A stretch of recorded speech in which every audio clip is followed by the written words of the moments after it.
To my channel. বন্ধুরা সবাই কেমন আছো? আই হোপ কি তোমরা খুব ভালো আছো। তো আমি আছি মোটামুটি ভালো। তো বন্ধুরা তোমাদেরকে তো বলিনি যে আমি দোকান দিয়েছি। তো আজকে যেহেতু বৃহস্পতিবার, তো আমাদের ঘরটা তো একটু যাত্রা করাই ছিল। তো এখন আমি দোকানে একটু পূজা দিয়ে তারপরে দোকানে বসবো, তার জন্য আজকে বৃহস্পতিবার, তাই একটু সত্যনারায়ণ দেব। তো এটা আমার মা মা তো এসেছে, তোমরা সবাই মানে দেখেছো আমার আগের ভিডিওতে। তো মা আছে বলে একটু সত্যনারায়ণের পূজা দেব, আর আমার দোকানের কাজও শুরু করব, তার জন্য একটু পূজা দিয়ে তারপরে কালকে থেকে দোকানে বসবো। তো চলো বন্ধুরা তোমাদেরকে দেখাই আমার দোকানটা, ঠিক আছে? তো চলো। এদিকে দেখো বসে আছে আমার মা সোফাতে। তো এদিকে দেখো আমাদের পার্লারের রুমটা, এটা পার্লার রুমটা এখনো ভালো করে সাজাইনি, তো সাজাবো। এই দেখো চেয়ারটা আমি সাজিয়ে রেখেছি, এই দেখো এটা আমার পার্লারের রুম। তারপরে চলো আমার টেলারের রুমটা দেখাই। এই দেখো আমাদের ছোট্ট মামুনি কি করছে, দাঁড়িয়ে দাঁড়িয়ে দেখছে আমি কি করছি। এইদিকে দেখো এই জায়গাটার মধ্যে মেশিনটা রাখবো, তাই এখানে আমি পুজোটা দিচ্ছি। তো এই দেখো এই রাম ঠাকুরের পুজো দিচ্ছি, সত্যনারায়ণ। হাজবেন্ড বাজারে গেছে, তো বাজার থেকে আসলে তারপরে আমি পুজোটা রেডি করব। তোমরা ততক্ষণ ভিডিওটা স্কিপ না করে দেখবে, ঠিক আছে? তো পুরোটা ভিডিও তোমাদেরকে শেয়ার করব, দেখাবো।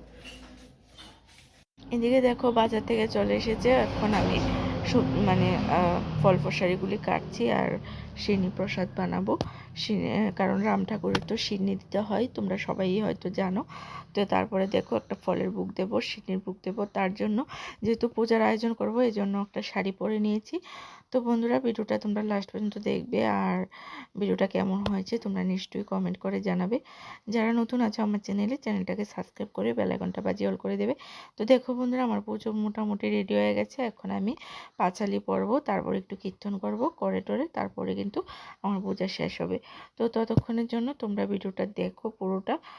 আর এদিকে দেখো আমাদের ছোট্ট মামুনি কি করছে, বারবার নমস্কার করছে, বারবার ঘন্টা বাজাচ্ছে, কাশি বাজাচ্ছে। আর এদিকে তারপরে দেখো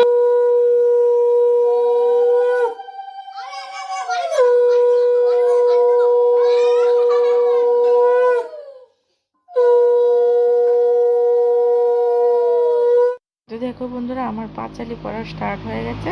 তো আমি এখানে পাঁচালি পড়ছি। আমাদের রাম ঠাকুরের পাঁচালি পড়তে হয়, তারপরে কীর্তন করতে হয়, তারপর বৃন্দাবন যমুনাদি বিহারের স্থল গোপিনী গোপাল গুরু। তো দেখো বন্ধুরা আমি পাঁচালি পড়তে বসে গেছি। তো আমাদের সত্যনারায়ণের পাঁচালি পড়তে হয়, কীর্তন করতে হয়, জয়রামের কীর্তন করতে হয়, ভবসাগরও গান গাইতে হয়, তারপরে পূজা সমাপ্তি হয়। কীর্তন টীর্তন দনি টনি দিয়ে কীর্তন সমাপ্ত করব। তো বন্ধুরা দেখো আমি এই ভেবেছিলাম দোকানটা দেওয়ার আগেই ভেবেছিলাম যে সত্যনারায়ণ দিয়ে তারপরে দোকানে বসবো। তো পুজোটা দিচ্ছি, আর এমনিতে গড় যাত্রা ছিল, যেহেতু ঘরের মধ্যে দোকান খুলছি তাই অন্য পুজো করব না, তাই সত্যনারায়ণ দিচ্ছি। তো বন্ধুরা ভিডিওটা কেমন লাগছে তোমরা নিশ্চয়ই কমেন্ট করে জানাবে, আর ভিডিওটা ভালো লাগলে লাইক কমেন্ট শেয়ার করে দেবে। আর যারা নতুন আছো চ্যানেলটাকে সাবস্ক্রাইব করে বেল আইকনটা বাজিয়ে অল করে দেবে, ঠিক আছে?